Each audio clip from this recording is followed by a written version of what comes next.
All right, guys. So today we are back and we are talking about one of my favorite topics. I really enjoy this one. It's a war, but it is not the biggest war, the bloodiest war. It's not really the most well-known war by any stretch of the imagination, but it is very, very impactful. We're going to look at exactly why. This is the Spanish-American War. So let's jump right in. What we're going to see is that this centers around Cuba. Cuba controls the sugar trade, but Cuba is really controlled by Spain. So I should say Spain controls the sugar trade.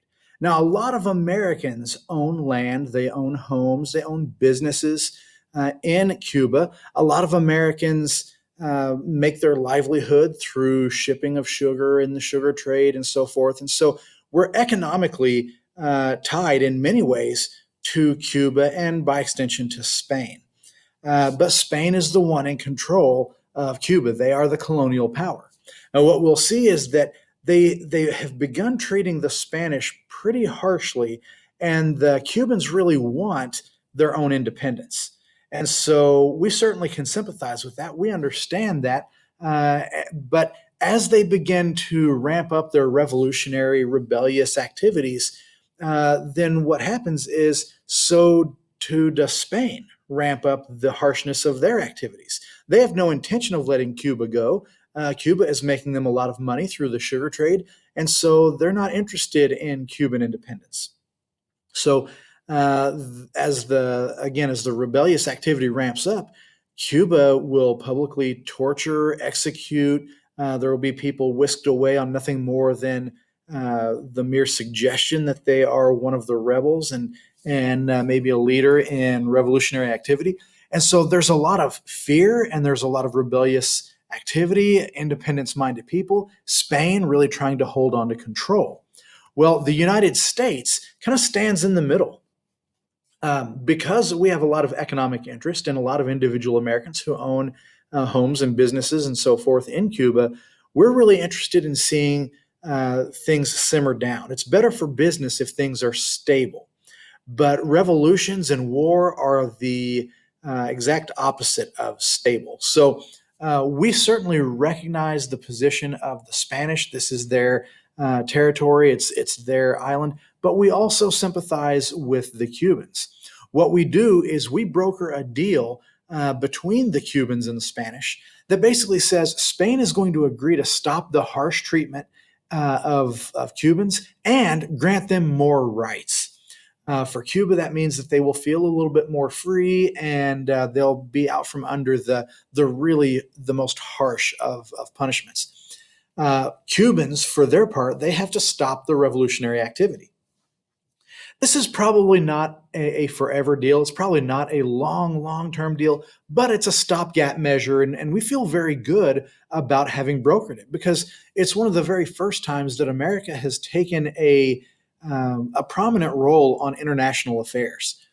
Yes, it involves us, it includes us because of our economic position there, but our economic interest.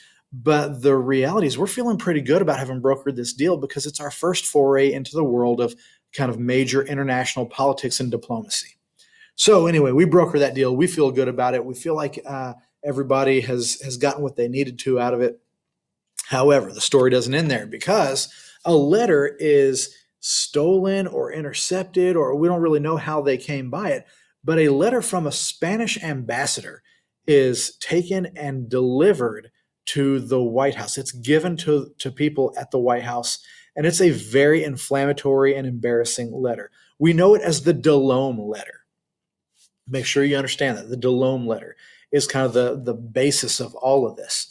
Now, what the Delome letter does is it spells out from the Spanish ambassador that they had no intention of honoring the deal. They had no intention of holding up their end of the bargain. The way they see it, Cuba is their territory, and they don't care what the Americans think or say. They don't care about the American politicians and our economic interest. That is their territory, and they'll do with it as they please. So the next thing that we're going to see is it also is an embarrassment for President McKinley. He's the one that brokered the deal. And in this letter, they call him a weak would-be politician. Now, that is a slap in the face to anybody who plays at that high a level of politics. You're the president of the United States. You're used to people being maybe deferential towards you. But this is certainly an insult. Now, that may have blown over had it not been for this next piece. Because not only does a White House receive a copy of this letter, but so does a man by the name of William Randolph Hearst. Now, William Randolph Hearst is a newspaper publisher. And in fact, he's one of the two leading newspaper publishers in the country at the time. He and Joseph Pulitzer. And so what he does, he comes across this thing. It seems like it's pretty big news. He publishes it in his newspapers, and America is outraged. We're angry that we brokered a deal that we had been proud of, and it was never intended to be followed. That they never had any intention of following through on it. When you sign this thing, we kind of expect that you're going to hold up your end of the bargain, and Spain never intended to. And now, what had been a private humiliation of the president, a private insult, now becomes very public. And so the president is angry. We're angry that our president has been treated that way. We're angry at uh, Spain kind of looking down their nose at America and the deal that we brokered as though we're somehow second class international citizens. We have a little bit of a chip on our shoulder. And so we're pretty upset. Now, for his part, William Randolph Hearst is participating in what's known as yellow journalism. Yellow journalism is basically overly sensationalizing the news. Sometimes it may be outright lies. Sometimes it might be embellishment of small facts or running without knowing exactly what happened. You're taking one small thing, and because you think it will sell newspapers with a flashy, bold, or sometimes scandalous headline, you go ahead and run with it to sell more papers. And so this yellow journalism is a pretty significant deal, and it's dangerous. Here we see a political cartoon with Pulitzer and Hearst, and they're kind of building through this idea of yellow journalism, building a case for war, because nothing sells newspapers like a big splashy headline, U.S. at war, right? And so they're kind of trying to see that happen. Now, uh, to highlight that, we find that William Randolph Hearst once had a photographer in Cuba in case war breaks out, right? We want to send back images. And the photographer sends a telegraph back to the United States, back to William Randolph Hearst, and says, the impending war has been greatly exaggerated. It doesn't look like we're at the point where that's going to happen. Can I please come back stateside? And William Randolph Hearst is quoted as saying, "Stay put. You furnish the pictures, I'll furnish the war." And that's really a very chilling thing, that somebody in the news media is willing to try to inflame American anger and passions in order to ignite a war. That's engineering a war. And the fact that they would do that in an attempt to sell papers is pretty alarming. But that is what they do. They publish all sorts of inflammatory things like the DeLome letter. They make the case for American war against Spain, and it really riles up the American public. So there's a lot of anger there. To respond to the DeLome letter and some of these high tensions, the U.S. sends a, a battleship called the U.S.S. Maine. This is a brand new, gleaming, state of the art battleship, and we sail it right into Havana Harbor. It's a show of strength. Now, basically, what we are there for is we want to protect American interest and enforce the deal. We're flexing our muscles a little bit, going, you signed this in good faith. We expect for you to keep it up.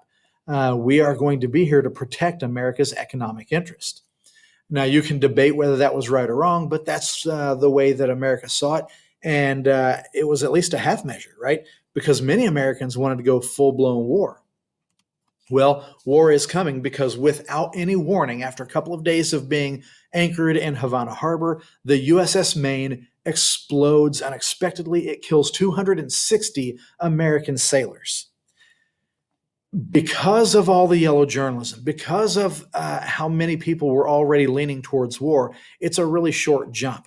Spain blows up the USS Maine. Now, notice, I have to pause here and explain. Spain did not blow up the Maine, but all of the evidence, whether it anecdotal or whatnot, all of the yellow journalism, all of the emotional energy was going towards the idea that Spain had done it. And I've said it many, many times over the course of these videos, is that perception trumps reality. And that perception can often be shaped by the media, whether it be the newspaper media of that day or the internet and cable news media of today. They shape our perception of things. It's not always accurate. It's not always true. And by the way, it does happen on both sides of the aisle, right? So what we're going to see is that America's perception is that Spain blew up this ship and killed 260 of our sailors. Now they have to pay. I did say Spain didn't actually do it, but we didn't know that. We didn't have proof of that until about 50 years later. We go down and we investigate the wreckage and discover that the hull had been blown from the inside out. The boiler room had exploded. And so it was a mechanical malfunction, but it was a mechanical malfunction that took place at the right time, at the right moment, or the wrong time and the wrong moment, depending on how you look at it. Because we're going to go to war, and we're going to go to war largely over this issue. So McKinley goes to Congress, asks for $50 million to go to war with Spain, and they rather quickly agree to it. Retribution has to be had. We cannot allow 260 of our sailors and a brand new battleship to be lost and not do something about it. So when the war breaks out, the Cubans are a little bit worried. Now, we're on their side, right? They want out from under Spain. We're going to war with Spain. But they also worry that maybe we'll just simply replace Spain, that it won't result in Cuban independence. It will result in a new colonial master. Are we going to defeat Spain? Because a lot of times what happens in war, especially at this point and prior, when you win, you get territorial concessions. When we won the Mexican-American War, we got the Mexican cession in California and all this. When we won the American Revolution, we got all the lands east of the Mississippi River. So if we are to win this war, will we simply take over Cuba and be its colonial master as well? And that's what the Cubans are worried about. To our great credit, I think there are a lot of things that we get criticism for, but to our credit, we recognize that fear of the Cubans, and we basically signed and created something called the Teller Amendment. Now, what this does is says, we're going to go to war, but we're going to go to war with you. We're on your side. We want to avenge the U.S.S. Maine and its slaughtered soldiers. We want to defeat Spain. And when we do, we will give Cuba to the Cubans. So we signed very publicly this document. We let it be known that when we win, Cuba will have its independence, that we have no reason to try to take land from Cuba. We simply want to defeat Spain. So with that said, our newly enlarged and modernized Navy, thanks to, if you look back at the imperialism video that I did last week, thanks to guys like Alfred Thayer Mahan that came up with the theory of navalism, we have this new large Navy. And it quickly defeats the Spanish fleets around Cuba and around the Philippines. When you're fighting a major world power, you may not only be fighting them in one place, and that's what happens. We're fighting Spain where their fleets are in the Pacific and in the Caribbean. So very quickly, we make short work of their fleet. Spain was a power on the decline, whereas we're a power on the rise. And this is a pretty big statement war. So now that our Navy has defeated their fleet, the Navy creates kind of a blockade to ensure that Spanish troops can't get resupplied, they can't get reinforced, they can't leave the island of Cuba. They are basically cut off. And that means that now we have the upper hand. We control the waters around Cuba, and now we're just waiting for the Army to make landfall and finish the job. So what we'll see now is this war also brings us one of our most storied figures. We're talking about the man, the myth, the legend, Teddy Roosevelt. He becomes a household name because of this. He had pushed for war, and he was in a high government position. He was the Undersecretary of the Navy. Undersecretary of the Navy themselves help to wage a war, but they do so from behind a comfy desk in a very comfortable chair. They don't go to the war themselves. Teddy Roosevelt, because of his support for the war, he actually said, you know what? I'm not going to send other people in my place. He resigns so that he can go and lead a group. When he resigns, they say, okay, if you want to go, you can go. What do you want? They give him whatever posting he wants. He says, you know what? I want to create a cavalry unit. And now, earlier in life, he had been kind of a rancher out west. He went to see the West, and he recognized that the ability to ride and shoot and just the general toughness of cowboys and farmers out west was something that he felt would translate well to the military. So he recruits a bunch of Western cowboys. They can ride, they can shoot, they're tough as nails. And he creates his own unit. Now, that unit is known as the Rough Riders. And this is a very famous picture of Teddy Roosevelt. Here he is, kind of in the middle with his rough. This doesn't look like the military. This looks like a bunch of exactly what they are, right? Rough riding, tough as nails guys. And they kind of play by their own rules and they take orders from Teddy Roosevelt, but not much from anybody else. They play a significant role first in taking a place called Kettle Hill. The Spanish held the top of the hill. Teddy Roosevelt and his men, they charge up the hill and they take it in convincing fashion. In doing so, he gains a lot of notoriety. And these pictures go back. People are writing dime store novels about he and his Rough Riders. He becomes something of a legend. There's all sorts of stories going on out there. Because of how well he did here, he's asked to help lead the charge against another place called San Juan Hill. Again, they're typically hills because the Spanish take the high ground, and then we have to take it from them. San Juan Hill was the decisive battle of the war. If we can take San Juan Hill, it will be that statement that, yes, we can take anything we want. It was well fortified, it was well defended. And Teddy Roosevelt and his Rough Riders play a significant role in taking that hill. There's all sorts of stories about him in that particular battle. He looks back at this at one point and says that this was the most significant day of his life. That's even after he becomes president. That's even after all the other things that he does. He said that was the day that he looks back on as having kind of made him who he is. So what we're going to see is that cut off from supplies, overwhelmed by U.S. forces, Spain and its 24,000 troops surrenders in Cuba on July 17th. So the war is not totally over. We're still fighting them in the Philippines, but the war is over in Cuba. Spain's forces in the Philippines surrender less than a month later on August 13th. With that, the war is over. It only lasted 4 months. It's a blip in history. It's a side note if it wasn't for what comes out of it. After 4 months and losing only, I don't want to make light because it's 5,462 troops died, many of them not even in battle from disease and things like that. But those lives are still very important. But in terms of a war, that's very low casualty and that's a very short amount of time. We defeated Spain so quickly and so easily that John Hay, who was the Secretary of State, calls this a splendid little war. And it was because of the outcome. So the results of this are that Cuba gains its independence, and the U.S., we do get some new territory. When Spain signs the peace deal, they have to cede to us Puerto Rico, Guam, and the Philippines.